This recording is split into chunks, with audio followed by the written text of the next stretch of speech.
Cool. So, hey everyone, and thank you for watching today. I have a really awesome guest with me, and that is Narelle, and she is actually the founder, is that right, of Miessence. And Yep. yeah, so I can't wait to share with you her story. And let's just dive right in. So, Narelle, please tell us a little bit about yourself and yeah, just a little bit about what you do. Um, well, I'm first and foremost a mum, and I'm about to be a grandmother in a couple of months. Wow. And I started making skincare in my kitchen when my youngest child, I've got three kids, when my youngest was 6 weeks old. So I had a 6 week old, a 2 year old, and a 4 year old. And I thought, what a great time to start a business. I might do that. Had, yeah, no no concept of how difficult it would be, or even that it would be difficult with kids. It's just like, okay, that's just the way it's going to be. I'm just going to do this. This is what I want to do. And it was basically inspired by a health scare that I'd had a few years before. I had a pap smear that was a bad one, and it turned out that I had cervical dysplasia, which was like, on the road to cervical cancer, which scared the living daylights out of me. Mm. And totally transformed my life and my diet and everything that I was using on my body and in cleaning my home with. And I discovered a range of products that I believed and was told was pure and natural and safe. And they were from America, and they were touted as being the best of science and nature and all these wonderful things.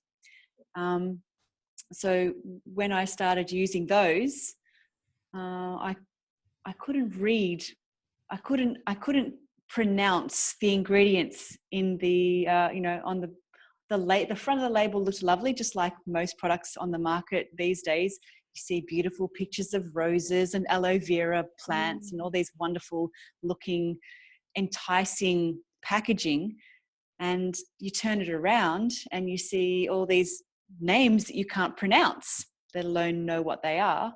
And that was the first kind of sort of concern that I had, that sort of that put me on the road of researching the cosmetic industry. So, but that was very early in I was still at uni when I was doing that. So a few years later, because I very quickly, when I figured out that those products that I couldn't pronounce on the products that I was selling, those ingredients that I couldn't pronounce, the methylchloroisothiazolinone, natural preservative, or sodium lauryl sulfonate, a natural surfactant from coconut oil. When I discovered that not only are they not natural, but they're not safe, I stopped selling that range of products, and that's what got me started making products myself, in my kitchen as a hobby. So that's when I started my business when my baby was 6 weeks old. I thought I'd been researching the industry for a number of years, and I just figured out that all is not as it seems in the cosmetic industry, and I wanted to, number one, make a range of products that were absolutely pure, that no one could pick any bones with, like I had done with the previous range that I'd been selling. Yeah. And number two, I wanted to educate women so they wouldn't be fooled like I had been with selling these other products. So that was my vision and mission, and it's what drove me to create really pure products, and to focus on the educational side of things, which has kept me going for the last 20 years. And Or that's 18. amazing. Wow. I Yeah. think like so many people actually, sadly wait until they do have a scare in their life, until they start changing things. And that's really what I want Yep. to try and stop. You know, I want to get the information out as we can to you know, to get people to kind of start thinking before something scary does happen. And like Yeah. you were saying, some of the things I recommend, you know, look at the ingredients, and yeah, if you can't understand it, don't go there. Yeah. That's a really good rule of thumb. If you can't pronounce it and it doesn't look like something that you drizzle on your salad, don't put it on your skin. Yeah, totally. Yeah. I think that because with our skin, I mean, you could probably explain, but when you're putting it on your skin, it's going straight into your body, straight into your bloodstream. Whereas, you know, sometimes, you know, some of the stuff we eat, we can get away with it a bit more because it's going through our gut, and our, you know, our body will get rid of as much as it can. But yeah, Yeah. on your skin, it's straight into your body. Like, There are not everything, obviously, that you put on your skin gets absorbed, because okay, it's all about molecular weight. okay. So there are the smaller the molecule, the more likely, and also the fact that if it's water soluble or oil soluble, like hydrophobic or hydrophilic. Mm-hmm. Um, so generally, it's the oil soluble, small molecular substances that get into the skin. So big things, you know, like, um, and that's the purpose of skincare. Is the vast majority of it needs to sit on the surface of your skin. Yeah. Otherwise, if it got soaked, if it got absorbed, then it's getting absorbed into your body. So Hmm. that's actually a misnomer. It's actually a bit of misrepresentation in the cosmetic industry that we absorb everything we put on our skin. It's not actually true. And if that was the case, you know, just diving into a pool of water, we'd bloat up and drown, you know, because Yeah. of course. It will all go in. I'm so glad you like enlightened that for me, because I kind of get a bit paranoid, even like, you know, with the kids in the bath and what kind of stuff goes in there. Like, you know, like when you start researching things, you do kind of get a bit worried about everything at some point, and you need other people Yes. to say it's okay, you know, you can do this, and you're like, oh, you know. So thank you. Yeah. That's There's so a bit of fear mongering. There is a bit of fear mongering in the skincare industry. And I can tell you that, you know, if we absorbed everything into our skin, it would be amazing. You know, it would be like, it's a really, really huge challenge in the skincare industry to increase the absorption of the active ingredients. It's not easy to encourage absorption of mm, active ingredients into skincare, but there are substances, and there are molecules that do have access. And of course, you know, the use of penetration enhancers, like propylene glycol, and ethanol actually do carry substances into the skin. So it's about, you know, the active ingredients and inactive ingredients, but the issue is that there are so many products.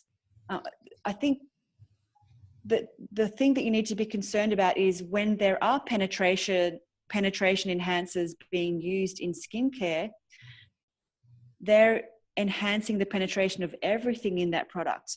And that's when you really need to look at the purity of the formula, because if it's going to push some substances, it's going to push all the nasty substances and the toxic chemicals and the emulsifiers and surfactants and the contaminated ingredients. So it is a concern, mm. but it's not as bad as we're told. That's good. That's really good. And it's actually, and it's also good because it means that our skin can be nourished by some amazing herbal extracts and essential oils. It's just, you've just got to be careful. Okay, find a product that uses herbal extracts and essential oils, because they do penetrate into the skin, but make sure that everything in their formula is pure, and that you don't have toxic contaminants and preservatives that are going to be absorbed into the skin as well. Yeah, for sure. It's a real, yeah, there's a huge science behind it then. You know, I do my There own is.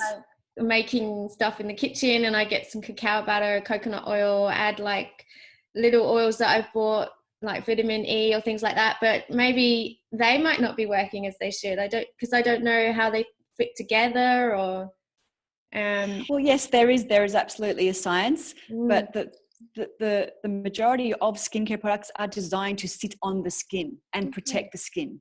Only some of them want to be absorbed and put, into the deeper layers of the skin, but the vast majority of skincare products do sit on the skin, and that's where they perform their function.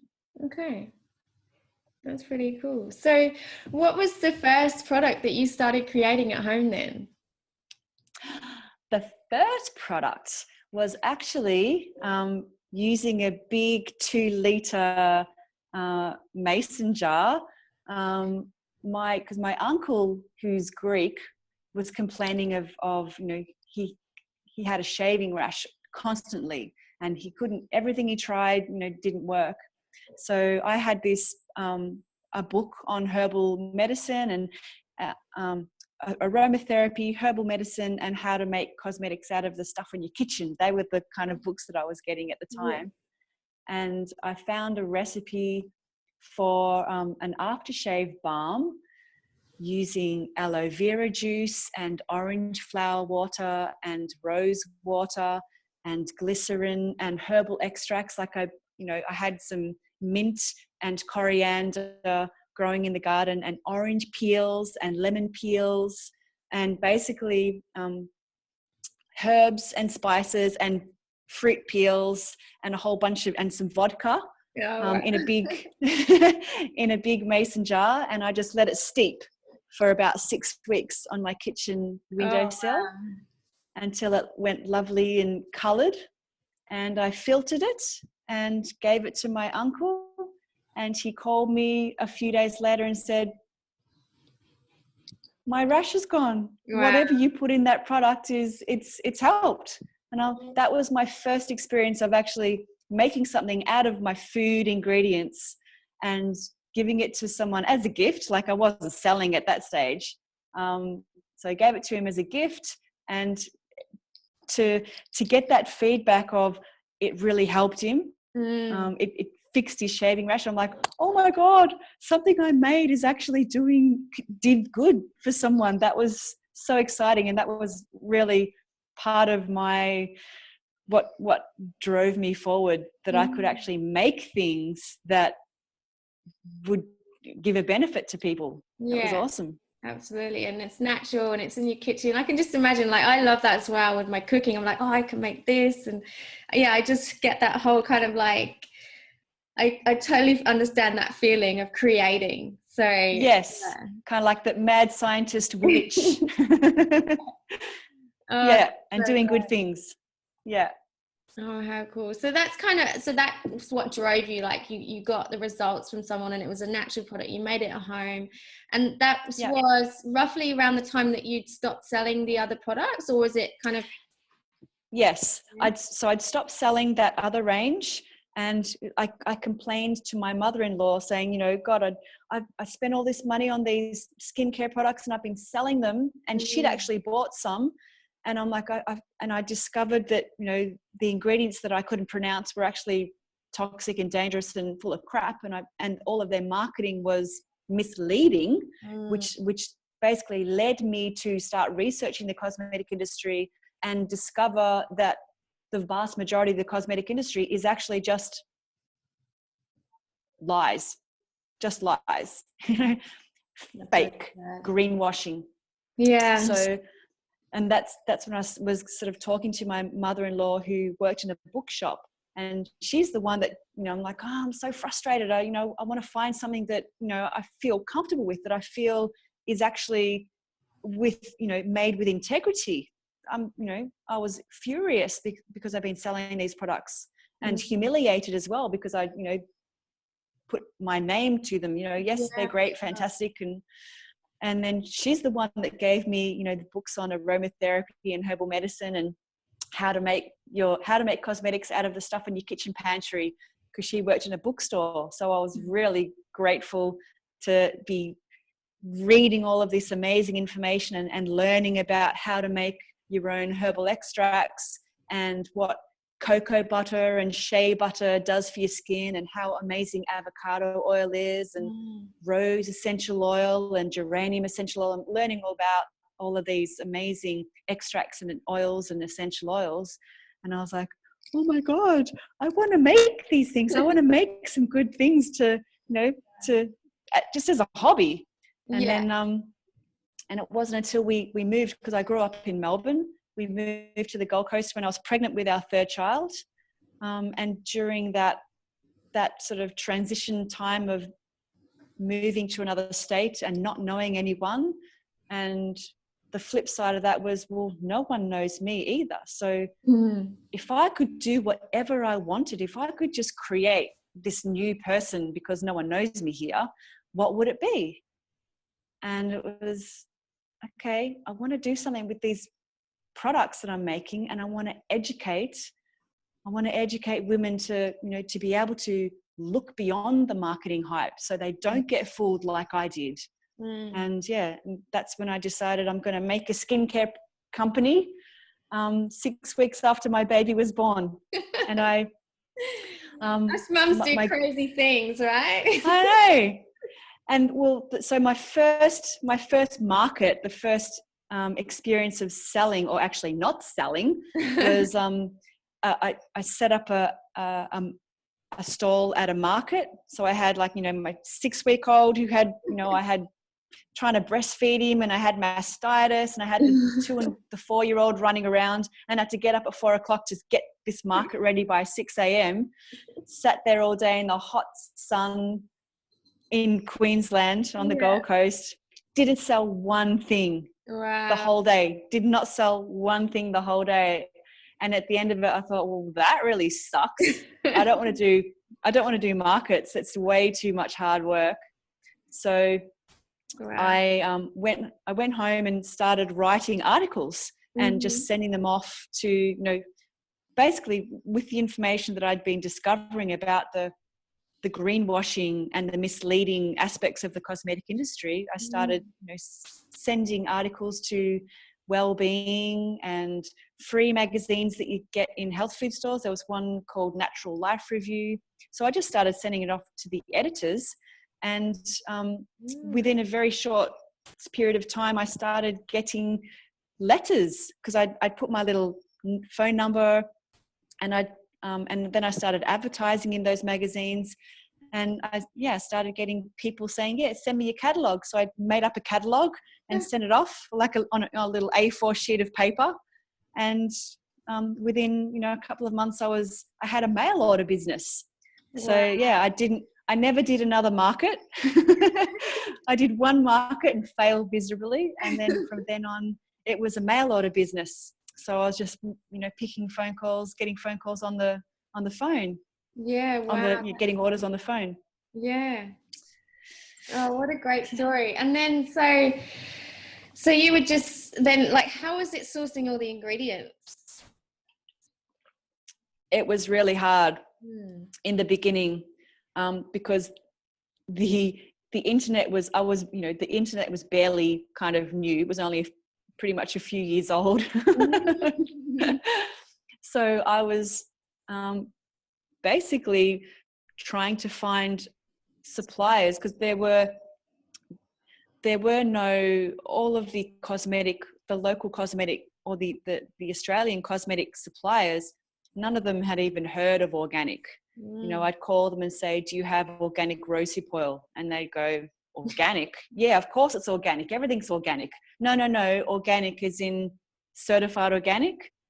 No, they didn't even know what that meant.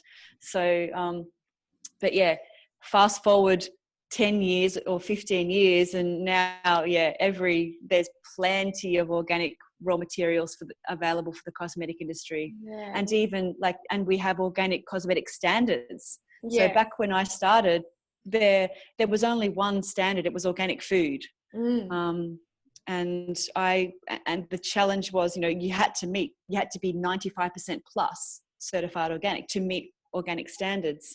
So that's how those really strict requirements, because now cosmetics are 70 plus, for a lot of the cosmetic standards. If you are 70 plus organic, you can be certified. But for food standards, it's 95, and there were no synthetic emulsifiers or preservatives. It was all, they had to meet organic food standards. So that's why my products are so pure and food grade, because that's how they were designed. They were designed to meet those organic food requirements. Okay, cool. Wow. Yeah, that's really interesting. Like I'm going through that obviously with my moon dust, my tooth powder, so kind of going through all those standards and wanting to, like with mine I've got activated charcoal, which is, it's not a certified organic product, so my product is organic, but I do have certified organic items in it. So yeah, it's an interesting road, and yeah, I probably have to pick your brain at another time to like. Yes, absolutely. Awesome. So happy to help. Thank you. So you've now started your mail order business, and suddenly, how did that then go to, is it the first organic skincare product in the world? Yes. That's amazing. Yeah, it was. Wow. So how I got started was there was an expo, or how I got involved in the organic, because I'd been sourcing organic raw materials for a while, and buying, basically having to find the manufacturer in the country that the stuff's grown. Like, so our rosehip I was getting from Chile, and the rose oil from Bulgaria. So there were, I had to actually import them from the countries. Now that we've got, there's plenty of options these days for cosmetic brands in terms of organic raw materials. Yeah. But I had a stall at, it was an expo. Anyway, so I had one stall, my first stall after that little market failure. I thought I'll have a stall at an expo, at a natural cosmetics expo.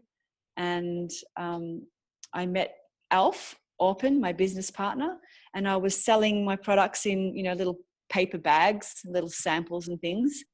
And basically, within 15 minutes of meeting him, he was on the lookout for a cosmetic manufacturer or cosmetic brand that he could partner with.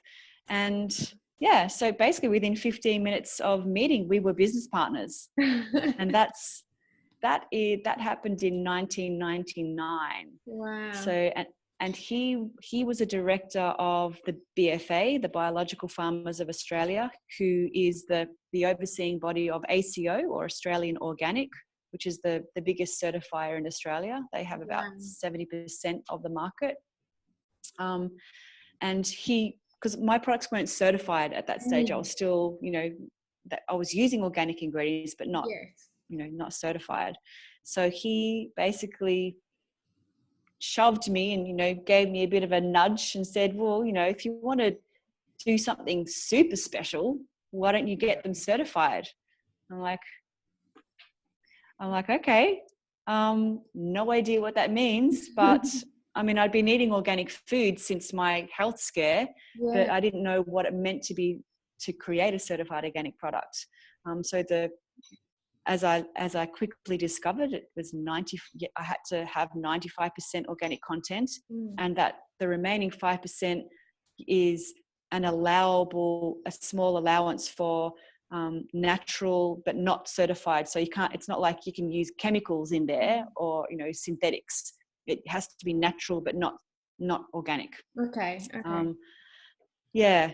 So there's another there's a bit of misinformation out there, organic's only 95%. That means you can use 5% chemicals. No, that's not the case. That 5% is still very strictly regulated. Okay. No GMOs,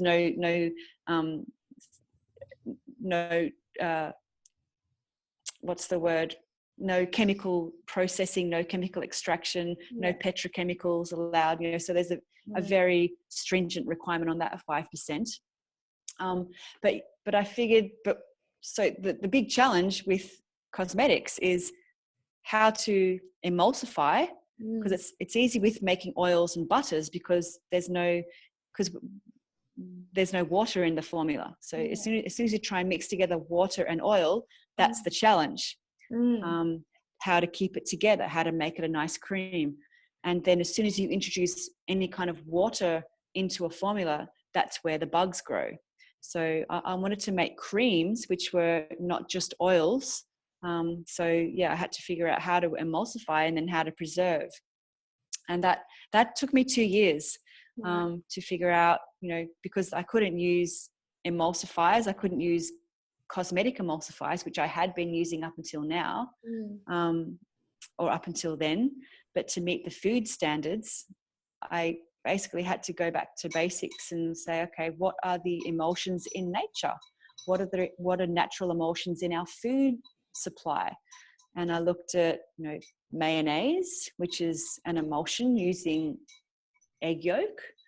And I looked at methods of homogenizing, so when they homogenize milk, they disperse the fat globules. So there are different processes and ingredients that were possible to create a food grade organic cosmetic product using only food grade ingredients.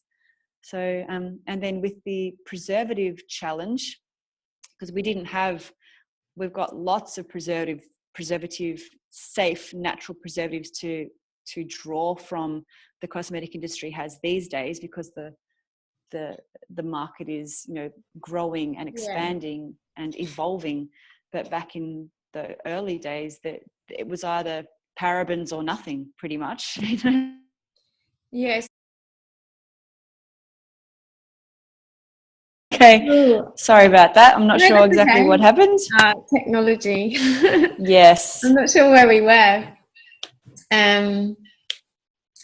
But I'll obviously stick it together anyway. But so there'll be a lot of mums watching that may want to start their own business, and also mums that are just kind of transitioning from regular products to organic products, and maybe kind of questioning, do I really need to make these changes? And because there's a different cost involved when you start using organic products, and it's a bit of a mindset thing as well. You're like, is this real?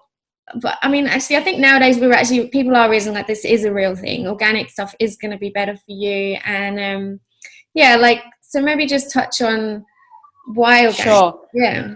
Well, I think that was perfect. So basically, yes. So there's women who are just questioning whether organics is really real. Is it something that we need to do, or is it just another money making scheme that's taking money that you don't need to spend? And it's the same with food, like a massive transition to go to food. Like, I know we like, as a family, we did it quite a few years ago, and like, I don't even look at other food in the supermarket anymore. So I never compared it. I just was like, no, this is a decision and we're just going there now. It's not to go back. Yes. So just to speak to your comment about, is organic really worth it? And I mean, once you do your research, and once okay, well, you've made the decision about organic foods, and you've come to the conclusion that that the toxins in conventional food, the GMOs, the pesticides, the herbicides, the growth promotants, the animal husbandry methods, the cruelty, for whatever reason that you have come to the conclusion that you're only going to eat organic foods, and you don't, as you said, you don't even look at the non-organic stuff. In the cosmetic industry,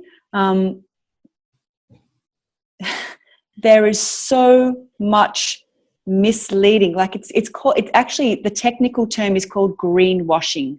Okay, so the cosmetic industry is rife with companies that are claiming to be purer than they are. Okay, so the issue is, okay, number one, is it worth it? Number two, how do I tell the difference? So number one, to speak to that question are organic cosmetics, or do I really have to worry about what I put on my skin and what I use around my house. If I can just say a couple of things, we have, or the Food and Drug Administration has known since 1979, and they made a recommendation in 1979 to the cosmetic industry regarding eliminating the use of nitrosamine contaminating ingredients. Now, this is nitrosamines, which are these chemical compounds that are created when two different types of chemicals in a cosmetic are combined. So one half of the equation is are the amines, which are things that you can identify, ingredients that you can identify by the word amine. So it's either or the abbreviation. So it's monoethanol amine, diethanol amine, or triethanol amine. And these can be abbreviated to MEA, DEA, or TEA. Okay, so you might see it on a label like MEA or DEA cetyl phosphate, or cocamide MEA, or cocamide DEA, or DEA lauryl sulfate, or something like that. Or you might see the full term monoethanolamine or diethanolamine. So that's half of the equation. The other half are these nitrosating agents, which in the cosmetic industry, there are hundreds of nitrosating agents. So the issue is that when these two chemicals combine in a shampoo, in a baby shampoo, in a facial cleanser, in a moisturizer, they form this byproduct called nitrosamines.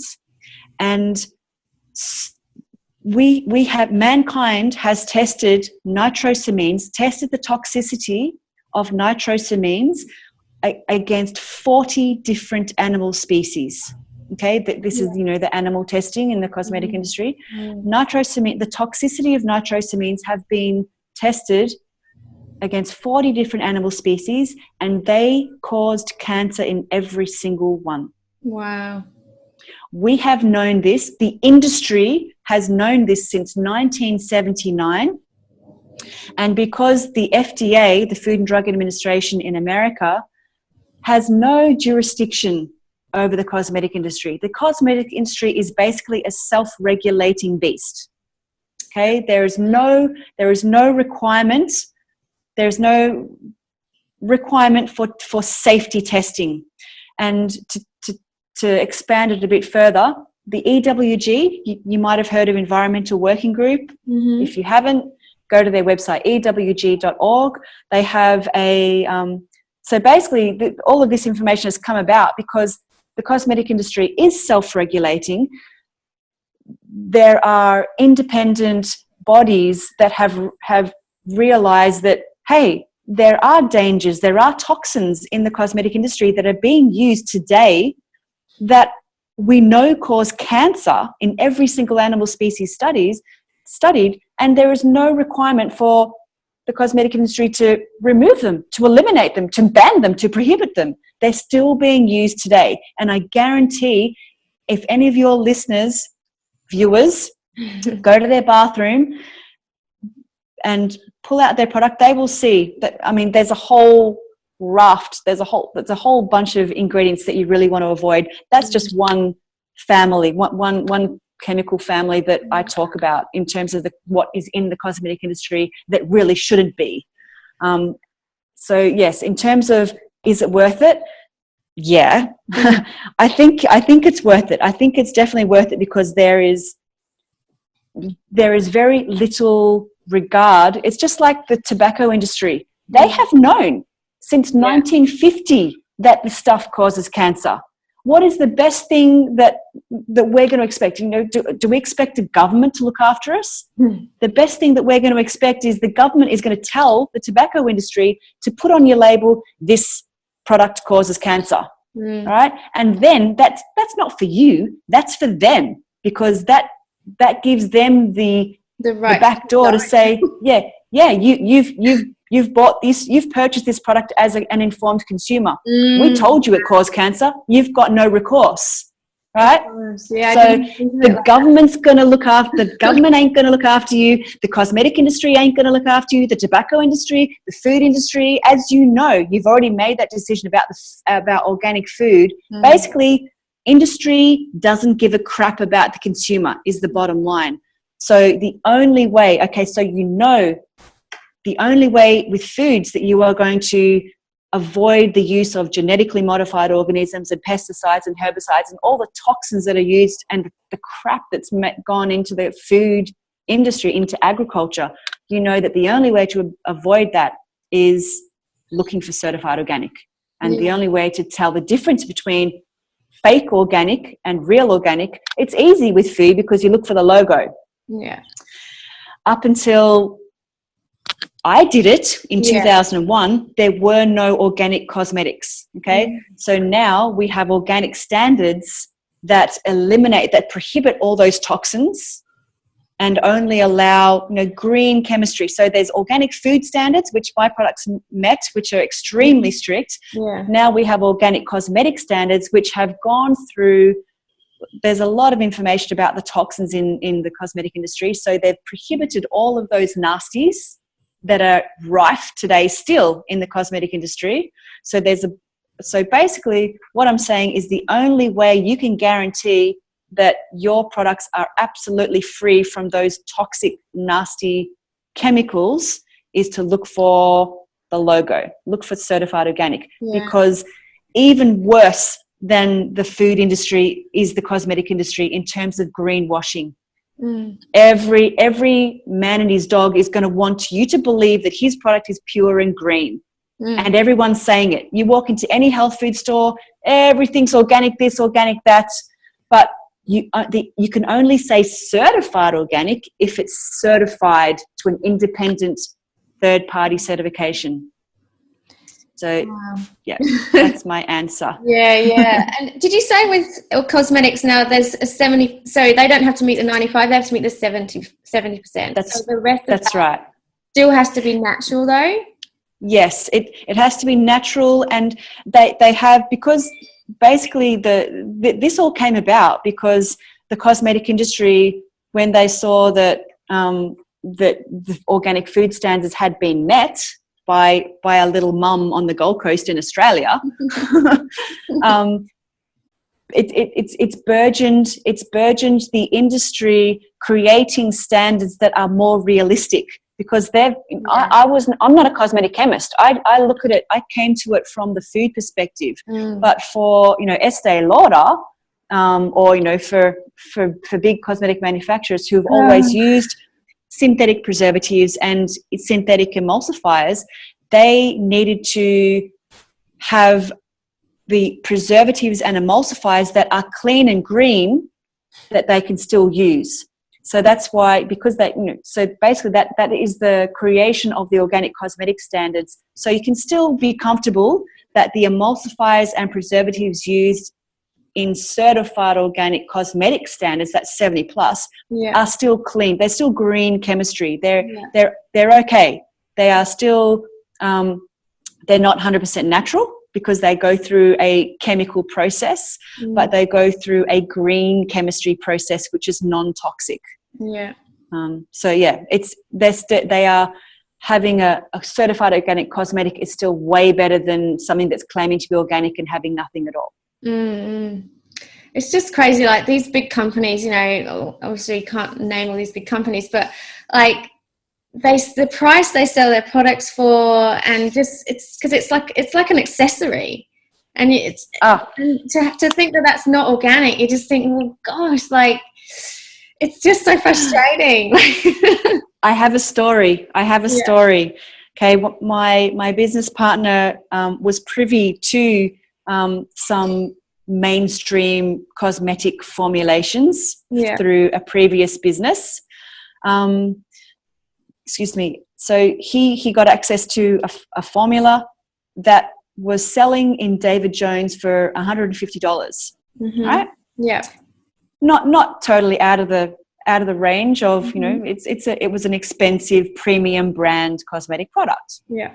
Have a guess how much the ingredients cost. Not paying Claudia Schiffer to $10,000 a day to say I'm worth it, but how much was actually, and, you know, excluding the gold foil bottle and the beautiful whatever, you know, the packaging and the boxes. Yeah. How much do you think the actual ingredients cost in that $150 product? Oh, it's just something ridiculous. Like less than 50, definitely less than 50. Like, oh, a lot less than 50. Wow. Yeah. Keep going. Like, we're going to go. 15. Less. Wow. Keep going. Like, it's got to be more than like $5 than that. Less. Oh my gosh. So like $2. Less. Keep going. $2. $1. Less. 50 cents. This is less. Crazy. Oh my god. It's crazy, I tell you. Less than 50 cents. 50 cents. 20 cents. 22 cents. Oh right? My gosh. 22 cents. That is why they have the ground floor of all the you know, David Jones and Meyer that costs $1 squillion per square foot, and they're paying, you know, mega models, supermodels $10,000 a day to say I'm worth it, because they put all their money in marketing. They put none of it into the actual ingredients. Whereas a product like mine, I use rose essential oil in quite a few products. It's a steam distilled single origin rose from a third generation farm in Bulgaria. They've been doing it for 3 generations, growing and steam distilling roses. Yeah. Have a guess how much we pay for our certified organic rose essential oil. How much do I pay for my oil? So like a little, like how we buy it by the kilo. Yeah. By the kilo. Oh, it's got to be thousands. I'm thinking 30,000. 30,000. Oh my, wow. Yeah. I was like 1,000. Yeah. So about, depending on the exchange rate, it's around 30,000 Australian dollars. For a kilo? Not for for a kilo.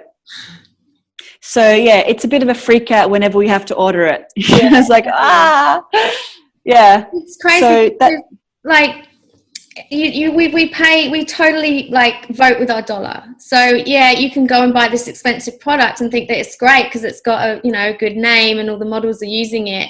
But someone making a certified organic product, sourcing their ingredients, and and the stuff that's in that is going to have an impact and sustainability. It's beautiful for your skin. It's not toxic for our factory. All of our workers, they don't have to wear breathing apparatus. Every link in the chain, from the farm to the growing method to the extraction, there's no chemicals involved. All of our guys here, we make it and we send it out. But because we're not Estee Lauder, we don't have a multi-million-dollar marketing budget. I basically started from my kitchen, and we've grown from there.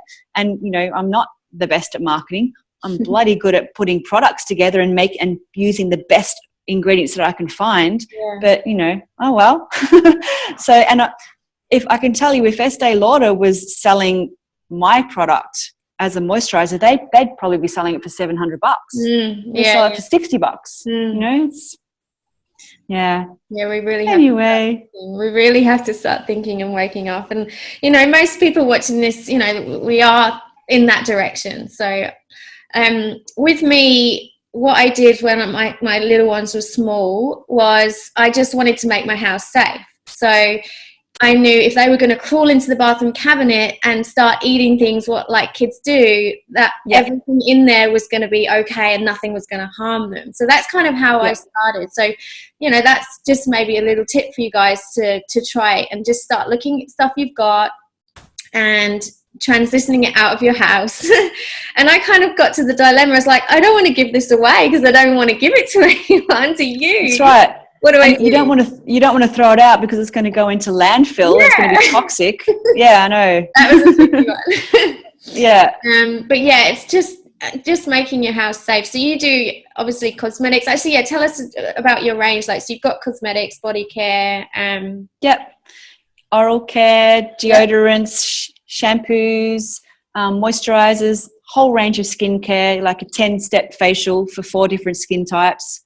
Home cleaning products. We have a probiotic concentrate that you put a little bit in a bottle with water, and that's your sort of spray and wipe, but it's using the probiotic technology instead of toxic chemicals. That's awesome.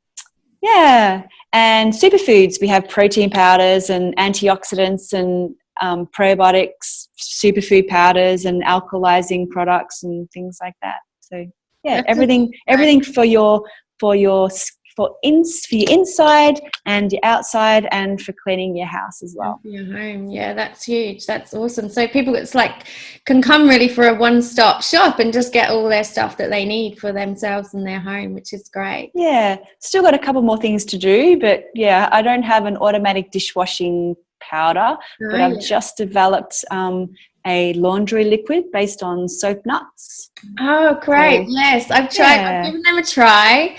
I wasn't really keen on them, like just the soap nuts. But yeah, I think yeah, laundry liquid is a tricky one. Like, it's taken me a while to find one that I like. That I do have one at the moment, but yeah, I've definitely been looking at yours. yeah, cool. Because it's not just you want to be safe around the home, but then that's going to get flushed into the oceans. Like, we've got to look after everything in the chain, and like, it's just Yeah, realizing that what we do makes a difference. yeah, it has a huge impact. Mm. Yeah, Um, and the more of us that realize that, the better our planet's gonna be. yeah, Yeah, absolutely. And this is really part of why I'm wanting to do this. So it just kind of got yeah, pulled, and it's happening, and it's great, and I'm really excited about getting this information out there. So thank you for that. thank you. That's like so much information for people that want to use your products, but I noticed on your website as well that you do have options for people to sell your products on. So having like Yes. your home business, could you tell us a little bit about that? Yep. Well, that's pretty much it. We have, Okay. so everyone has, you can either be a customer or you can be a rep. And oftentimes it's people who start using our products, fall in love with them, and they go, okay, well, what's the deal? What's the business side of thing? So we're a network marketing company. So it's basically word of mouth marketing.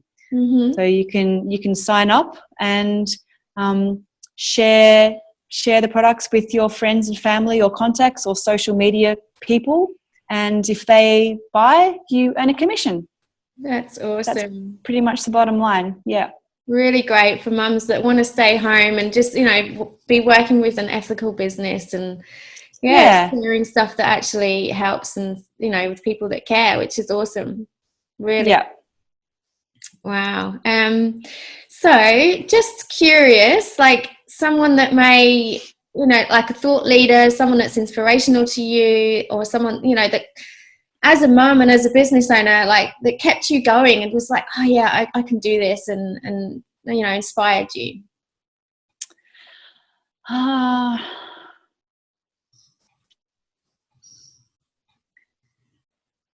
I think it's because I got started very early in the industry, in the organic cosmetic industry. And there's a couple of us that are still around, like Mukti. Okay.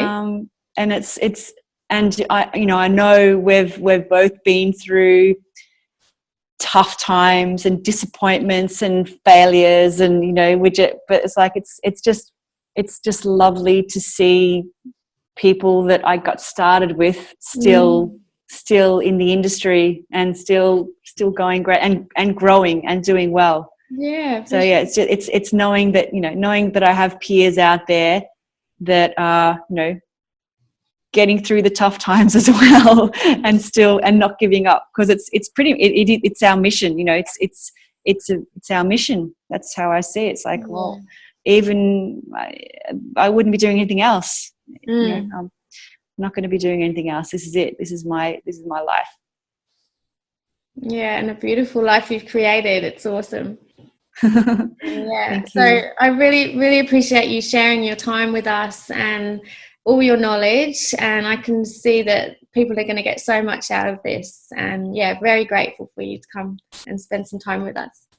Thank you, and thank you for asking me to be on the call. And it was really lovely meeting you at the David Wolf Yeah, Expos. It was that was a awesome. great thing. We didn't even mention that. What an amazing Ah, tour of Australia. Very lucky to be a part of it. And yeah, he's got a great mission, and it was great to kind of be there and meet you there. yeah. And the fact that he's still around, he's copped a lot of flack. You know, So much. and it's so good to see him sort of sticking it to the man. Yeah, just standing strong. And Yeah, like one thing he mentioned was just, write down your goals, write down your dreams, and just they manifest, they come together. yeah, yeah. That's our cool. Absolutely. I can hear Yes. that in the background. All good, but thank you for your time, and take care. My pleasure. Thanks, Gabrielle. See Bye. you next time. Bye-bye.